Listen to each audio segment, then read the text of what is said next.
Paper दे दिए तो बस फिर घरों को जाएं, आराम से चिल करें। इसीलिए हमने फ़ौरन रख लिया कि उसके बाद तो लोगों ने बस जाने वाली करनी है।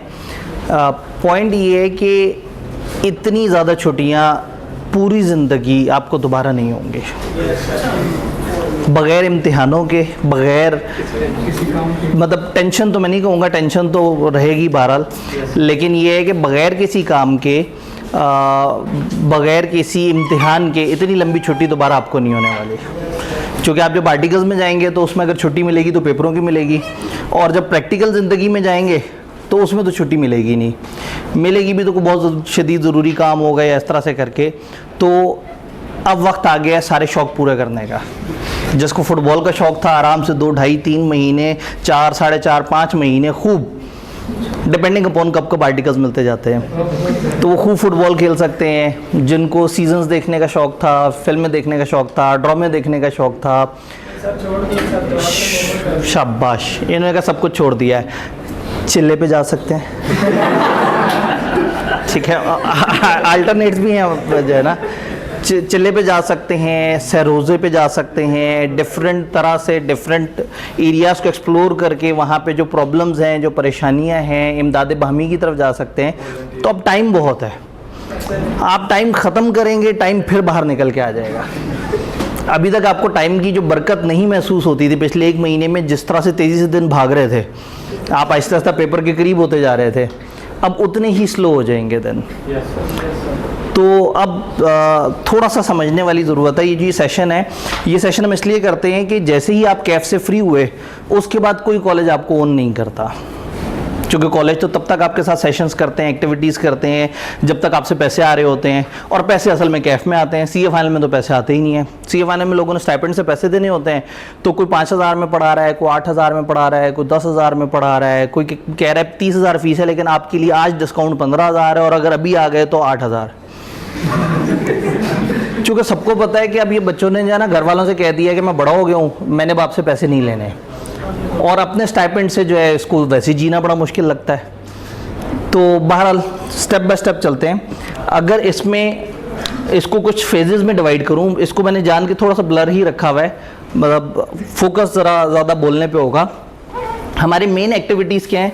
सबसे पहले हमने कैफ के पेपर दे दिए। नाउ मेकअप योर माइंड, ये एक एक करके स्टेज है और हर स्टेप को मैं अलग अलग एक्सप्लेन कर रहा हूँ इंशाल्लाह ताला।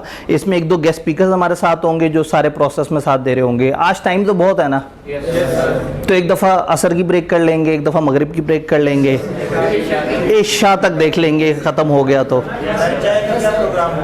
चाय का आप लोग जो भी अपने हिसाब से कंट्रीब्यूशन करके करना चाहें। मैं बताया, आप तो कॉलेजेस आपको कुछ नहीं लिफ्ट आएंगे, नहीं असल में ना ये वाहिद सेशन है जिसमें हम एक्सपेरिमेंट करते हैं कि क्या लोग वाकई अपने लिए बगैर कुछ खाए पिए क्या टाइम गुजार सकते हैं। भाई पेपर आप लोगों ने 12:15 बजे दे दिया, 3:30 बजे रखने का मकसद क्या था सेशन? आप वापस अपने अपने घरों को जाएं, अपने हॉस्टलों को जाएं, टिका के खाना खाएं, अच्छी तरह से पेट भर के आएं, तो ताकि आप सुन सकें। तो आज आपने खुद भी एक्सपीरियंस करना है कि एक बड़ा सेशन बगैर खाए पिए जो है ना वो कैसे बर्दाश्त करना होता है। हमें आपकी अच्छाई की फिर भी उम्मीद है। उफ, उन्होंने कहा अच्छाई की उम्मीद है। चलें हम फिर क्या करेंगे, हम आज का एक एक्सटेंडेड सेशन परसों दोबारा कर लेंगे और उसमें जो है वो तब तक बच्चे और शॉर्ट हो गए होंगे, तो फिर उन बच्चों के साथ जो है ना कुछ इस तरह की एक्टिविटी कर लेंगे। खैर वो मेरे गेस्ट स्पीकर जो है ना वो आके बताएंगे, वो मोटिवेट करेंगे। तो मैं तो पूरा सेशन आप लोगों से बेवकूफ़ बनता रहूँ, अब उनको बेवकूफ़ बनाना है आपने, उनसे अगर कुछ निकलवा सके तो बड़ा ज़बरदस्त हो जाएगा। चलें, हमने माइंड मेकअप करना है, फिर प्रोफेशनल सीवी बनाने के ऊपर बात होगी। एक डायरी मेंटेन करनी है, अपनी एक्टिविटीज़ ट्रैक करनी है, फर्म्स किस तरह से सिलेक्ट करनी है, ये बिग 4 और अदर फर्म्स का क्या मसला है, फर्म और इंडस्ट्री के क्या मामलात हैं। इंडक्शन से पहले इन दिनों में, ये जो बहुत ही फारिग दिन है, इन दिनों में हमें क्या करना होगा, और एक फर्म हमसे इंटरव्यू में या सीवी में क्या एक्सपेक्ट करती है, तो इस पर गेस्ट स्पीकर्स होंगे जो हमारे साथ बात कर रहे होंगे, सारे सेशन में बता रहे होंगे कि क्या किस तरह से है। सबसे पहला स्टेप है मेकअप योर माइंड। क्या मतलब? कैफ के आपने पेपर दे दिए, अब क्या ज़रूरत है? अब ज़रूरत है अपने अंदर से एक पॉजिटिव इंसान निकालने की। अब आपको पॉजिटिविटी बहुत चाहिए। जब तक कैफ में थे ना तो आपको शिद्दत से एहसास नहीं हो रहा था कि आप गलत जगह आ गए। अब आपको बार बार ये एहसास दिलाया जाएगा कि आप गलत जगह आ चुके हैं। क्योंकि पहले रिजल्ट का इंतज़ार कर रहे होंगे, जब रिजल्ट का इंतज़ार करेंगे तो आप कौन सी जगह पे सबसे ज़्यादा पाए जाएंगे? फेसबुक पे। और सबसे ज़्यादा नाकाम आदमी दुनिया में कौन सी जगह पे पाए जाते हैं? फेसबुक। नाकाम आदमी कामयाब से ज़्यादा होते हैं हमेशा, तो फेसबुक पे आपको ज़्यादा कैसे लोग मिलेंगे? नाकाम। और कामयाबियों पे अप्रिसिएशन कम होती है, जेलसी ज़्यादा होती है, लेकिन नाकामियों पे दुख दर्द बांटने वाले बहुत ज़्यादा आ जाते हैं। तो होगा ये कि फेसबुक पे बहुत सारे लोग जो गमगीन पोस्ट लगाएंगे ना, वहाँ अगर एक पोस्ट हो ना, सीए एक बड़ा अच्छी क्वालिफिकेशन है, तो शायद कोई 1000 व्यूज़ के बाद एक आध लाइक आ जाए उस पर। और कोई कहे सीए में आके इंतहाई ज़िंदगी की सबसे बड़ी गलती की, उसको फ़ौरन से 150 लाइक मिल जाएंगे। तो नेगेटिविटी बिकती ज़्यादा है। तो अब वक्त क्या आ गया है? चेंज होना है। अब पॉजिटिव इंसान बनना है, क्योंकि अब आप अंडू नहीं कर सकते। आप यहाँ तक पहुँच गए हैं, तो अब आप ये नहीं कर सकते कि आप आज से 2-3-4 साल पीछे वापस जाएं और एक डिफरेंट कैरियर लें और उधर चल पड़ें। अगर आप यहाँ तक आ गए हैं और आप अगर सेशन में बैठे हुए हैं, तो आई एज्यूम कि आपने आखिरी पेपर दिए हैं। अगर आप में से कुछ लोगों ने आखिरी पेपर नहीं दिए, तो जेन्युइनली उनके लिए सेशन नहीं है। ये सेशन उनके लिए जो बिल्कुल आखिरी पेपर दे के आए हैं। हाँ, अगर फॉर इन्फॉर्मेशन सुन रहे हैं तो ठीक है, लेकिन this is not the right time. हर चीज़ अपने टाइम पे मज़ा करती है। जब कैफ़ के शुरू में बच्चे ये सोच रहा होता है मुझे फर्म मिलेगी या नहीं मिलेगी, तो वो कैफ़ में इतना लेट हो जाता है कि उसे फर्म नहीं मिलती। और जब फर्म वाला टाइम आता है तो उस वक्त सोच रहे होते हैं काश कैफ़ ही सही से कर लिया होता। तो अगर आप अभी पेपर्स दे रहे हैं तो पेपर ध्यान से देते रहें, और अगर आप पेपर दे के फ्री हो चुके हैं तो फिर ये सेशन आप लोगों के लिए है। तो अब टाइम है चेंज होने का। ऐसे में मैं टीम वालों से पूछूं, अगर कहीं कोई घड़ी सामने आके लग जाए ना, क्योंकि घड़ी नहीं है, तो ऐसा ना हो कि मैं जुल्म करता जाऊं और जो है ना अचानक से ये बताएंगे सर 5 घंटे से आप तकरीर कर रहे हैं। अच्छा, बच्चों के लिए घड़ी लगी, अच्छा मॉक्स हुए थे यहाँ, ठीक ठीक ठीक।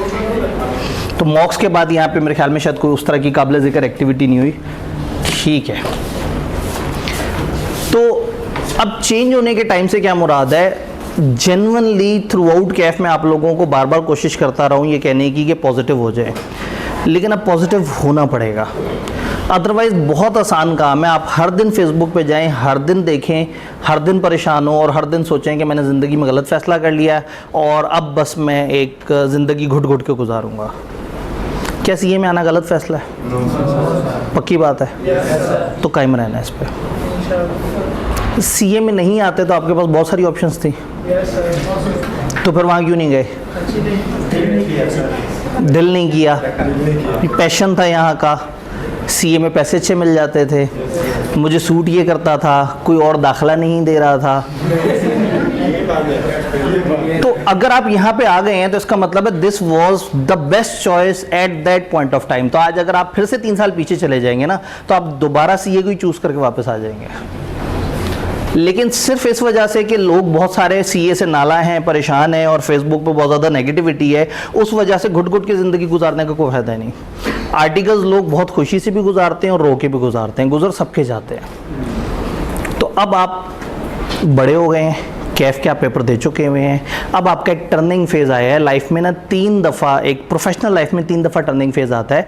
एफएससी के बाद जब आपने डिसाइड करना होता है कि आपने आगे क्या करना है, बहुत मुश्किल फेज़ है। 2-3 महीने बड़ी टॉर्चर में गुजरते हैं। दूसरा फेज़ अब है, आप पेपर से फ्री हो गए हैं, इंशाल्लाह आपका पेपर पास हो जाएगा।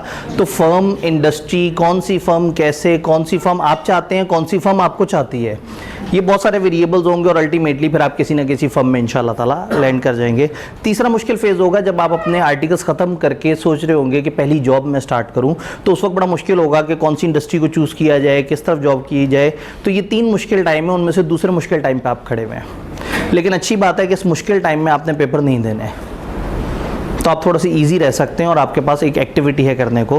तो द फर्स्ट थिंग इज़ अब हमने चेंज करना है अपने आप को, और अब नेगेटिविटी नहीं, अब पॉजिटिविटी फैलानी है। अगर हम सीए के अंदर हैं, किसी भी टाइम पे कंपेयर अपने आप को किसी दूसरे से करना है ना, तो सही वैलिड ग्राउंड्स पे करना है। आपको पता होगा ये जो मेडिकल के लोग हैं इनको स्टाइपेंड बहुत अच्छा मिलता है। कितना मिलता है? ये जब हाउस जॉब में होते हैं तो इनको कितने पैसे मिलते हैं? 40, 60, 50, 70, अलग अलग तरह की रेंजेस हैं। ऑन एवरेज 40,000 मिल जाता है। और सीए वाले को क्या मिलता है? 22,000। तो हम तो फिर गरीब हुए, वो लोग तो बड़े अच्छे रह गए, है ना? अच्छा, मुझे एक बात बताएं, जो मेडिकल का बंदा अगर किसी साल रह जाए तो क्या फिर भी उसको उसी ईयर से मिलने शुरू हो जाता है वो वाला स्टाइपेंड जो हाउस जॉब वाला होता है, या 1 साल आगे हो जाता है? आगे कुछ साल गुजारने पड़ते हैं हाउस जॉब से पहले। कितने साल? 5 साल। 5 साल के बाद जाके उसे 40,000 मिलना शुरू होता है, और अगर 5 साल में कहीं रह जाए तो 6 साल, या 2-3 महीने बाद दोबारा सेट हो जाता है मामला। 6 साल नहीं तो 7 साल। तो अगर सीए में कोई ना रहे तो एफएससी के बाद 2.5 साल। तो एक तरफ एफएससी के बाद 5-5.5 साल, एक तरफ 2.5 साल। तो 2.5 साल बाद वाले को 22,000 मिल रहा है और 5-5.5 साल बाद वाले को 40,000 मिल रहा है। फेयर इनफ, क्या परेशानी है? आप इस 2.5 में 3.5 साल और ऐड कर लें आर्टिकल्स के, फिर कंपेयर करें। एक सक्सेसफुल कैरियर पाथ के सक्सेसफुल टाइमलाइन को सक्सेसफुल टाइमलाइन से मैच करें। उनके सक्सेसफुल इंसान को अपने अनसक्सेसफुल इंसान से क्यों मैच करते हैं? एक सक्सेसफुल डॉक्टर के पैसे देख के कि वो तो जनाब डॉक्टर हॉस्पिटल में बैठा हुआ है, महीने के 15 लाख कमा रहा है, और चार्टर्ड अकाउंटेंट तो 5 लाख कमा रहा है। उस फील्ड के सबसे सक्सेसफुल आदमी के साथ अपनी फील्ड के एक मीडियोकर बंदे को तो मत कंपेयर करें। आपकी फील्ड में लोग 70 लाख भी कमा रहे हैं। तो प्रॉब्लम ये है कि किसी भी दूसरी फील्ड को देखते हैं तो उसके सबसे सक्सेसफुल लोग नजर आते हैं। वो डॉक्टर्स हॉस्पिटल वाला डॉक्टर तो नजर आता है, लेकिन जो हजारों डॉक्टर पर्ची पे 70-70 रुपए की पर्ची पे बैठ के गली मोहल्ले में बैठे हुए वो नजर नहीं आते। तो थोड़ा सा अब वक्त आ गया अपने आप को चेंज करना है। हमने ये समझना है कि हम एक अच्छी फील्ड में, एक ऐसी फील्ड जिसमें एफएससी के थोड़े से अरसे के बाद आप अपने पाँव पे खड़े हो जाते हैं। ये जो 22,000 समथिंग है, 700 या शायद 300 या शायद 100, तो 22,000 समथिंग, दिस इज़ एनफ। एक ऐसा बंदा जो बैचलर है, जो गैर शादीशुदा है, और जिसके घर वालों ने अभी उसे घर की जिम्मेदारियां उठाने का नहीं कहा, उस बंदे के लिए मोर देन एनफ है। और सिर्फ इतने ही नहीं होते, पॉजिटिव बात कोई भी नहीं बताएगा, नेगेटिव बात सब बताएंगे। आप जिस क्लाइंट पे जाते हैं ज़्यादातर खाना क्लाइंट के ज़िम्मे होता है, नहीं तो आपको पर डे पैसे मिल रहे होते हैं ट्रैवलिंग के, खाने के। कुछ क्लाइंट्स पे 1,000 रुपये पर डे होता है, कहीं 700 पर डे होता है, कहीं 500 पर डे होता है। एक रीज़नेबल अलाउंस आपका इस स्टाइपेंड के अलावा आपका 6-8 से 10,000 एक्स्ट्रा भी बन रहा होता है। जबकि आपके खर्चे क्या हैं? एजुकेशन पर आपने नहीं खर्च करना, कोचिंग लेनी है। सीए फाइनल के अंदर चूंकि सबको पता है कि अब जो स्टूडेंट है वो खुद से कोशिश कर रहा होता है, सारा कुछ है, तो कॉलेजेस भी वही कॉलेज उसी टीचर का 1/3 से भी कम चार्ज कर रहा होता है, क्योंकि उन्हें पता है कि बच्चे पे नहीं कर सकेंगे। तो पढ़ाई पे आपका ना होने के बराबर खर्चा होता है। पेपर्स आपने देने होते हैं साल, 1.5 साल, 2 साल बाद, तो उसकी भी ऐसे भी नहीं है कि हर 6 महीने बाद अटेम्प्ट आ रही हो। तो एक कंफर्टेबल टाइम आता है, आप अपना गुजारा कर सकते हैं। लेकिन अगर आप हर वक्त उस वक्त बैठ के सोचेंगे नहीं जी वो हाउस जॉब वाला तो 40,000 कमा रहा है और मैं 22,000 कमा रहा हूँ तो मैं तो रुल गया हूँ। उस हाउस जॉब वाले को हाउस जॉब के बाद पता नहीं कैरियर सक्सेसफुल होने के कितने चांसेस हैं, लेकिन आपको ये ज़रूर पता है कि आपके आर्टिकल्स के बाद आप लाख रुपए के आसपास कहीं बैठे हुए होंगे। तो हमारी ये फील्ड स्टिल बड़ी लुक्रेटिव है। मज़े की बात है कि इस वक्त दुनिया भर में जब पाकिस्तान से बंदे जा रहे हैं तो उसमें एक बहुत बड़ी तादाद अकाउंटेंट्स की भी है। तो इस वक्त फर्म्स को चार्टर्ड अकाउंटेंट्स के कहत पड़े हुए हैं, इंडस्ट्रीज़ में चार्टर्ड अकाउंटेंट कम हो गए हैं, फाइनलिस्ट मुल्क छोड़ के जा रहे हैं। तो अब जब फाइनलिस्ट ढूंढने कोई निकलता है तो उसे फाइनलिस्ट मिलता ही नहीं है। तो आपकी फील्ड स्टिल काफ़ी प्रीमियम है। आप लोगों को रोते तो ज़रूर देखेंगे, लेकिन ज़रूर फेसबुक पे लोगों से पूछेंगे भाई आर्टिकल्स ख़त्म होने के बाद इस वक्त मिल क्या रहा है। अच्छी बात कोई नहीं बताएगा, बुराइयां सब बताएंगे, लेट सेटिंग होती है सब बताएंगे। क्लाइंट से एक्स्ट्रा डेली मिलती है, जो मैंने आपको ये फैक्ट बताया कि क्लाइंट से आपको डेली के पैसे मिलते हैं, ये आपको बहुत कम लोगों ने बताया होगा। लेकिन लेट सेटिंग होती है, ये सब ने बताया होगा। बुरी बात बिकती ज़्यादा है, अच्छी बात इतनी बिकती नहीं है। तो एक आसान तरीका ये है कि हम बस बुरी बात सोचते रहें, रोते रहें, दुखी होते रहें कि हम गलत फील्ड में आ गए। और एक ये है कि अब हम समझें कि हाँ भाई अच्छी चीज़ क्या है, किस तरह से है। हम जिस फील्ड में चल पड़े हैं, आप अगर आपका इंशाल्लाह कैफ क्लियर हो जाता है तो अगले 3.5 साल के अंदर आप अपने कैरियर को एक शेप दे चुके होंगे। आप आर्टिकल्स कर रहे हैं, सबसे पहला जो रोना माइनस करना है ना हमने, वो स्टाइपेंड वाला है। अब मुझे पता है कि इस तरह की गुफ्तगू का क्लिप गलत तरीके से कट के, गलत उसमें से पुर्जा निकल के गलत तरीके से गलत प्लेटफॉर्म पे शेयर होता है, ताकि जो है ना वो सनसनी फैलाई जाए कि देखा ये भी टीचर जी वो स्टाइपेंड की फेवर में इस तरह से करके। आपकी एजुकेशन के 2 हिस्से हैं। एक हिस्सा है जिसमें आप थ्योरियाँ पढ़ते हैं, रट्टे मारते हैं, पेपर देते हैं खाली, और एक है प्रैक्टिकल हिस्सा जो आपका फर्म का है। तो जब आप स्टूडेंट हैं, आप 6, 6.5, 7 साल के स्टूडेंट हैं, और ज़्यादातर फील्ड्स में इस वक्त 6-7 साल से कम कहाँ है तालीम। जिसने मास्टर्स भी करना है 4 साल का तो बैचलर्स हुआ है, थका हुआ बैचलर्स, वो 4 साल का है, फिर आगे मास्टर्स, फिर उसके अंदर भी इंटर्नशिप वगैरह और इस तरह का चक्कर होता है। डॉक्टरी देखें वो 6-7 साल पे है। तो कोई भी फील्ड देख लें 6-7 साल, आप 6-7 साल के स्टूडेंट हैं और आपके 2 फेज़ हैं। पहले फेज़ में आप पढ़ रहे हैं कॉलेजेस से और साथ साथ अपने याद कर रहे हैं और आप फुल टाइम स्टूडेंट हैं। दूसरे में आप प्रैक्टिकली सीख रहे हैं और साथ साथ पेपर्स दे रहे हैं। उस स्टूडेंटशिप के दौरान 6-7 साल में आपको सेकंड वाले फेज़ में, चूंकि आप जब सीख रहे हैं तो आप किसी और को कमा के भी दे रहे हैं, इसलिए वो आपको स्टाइपेंड भी दे रहा है।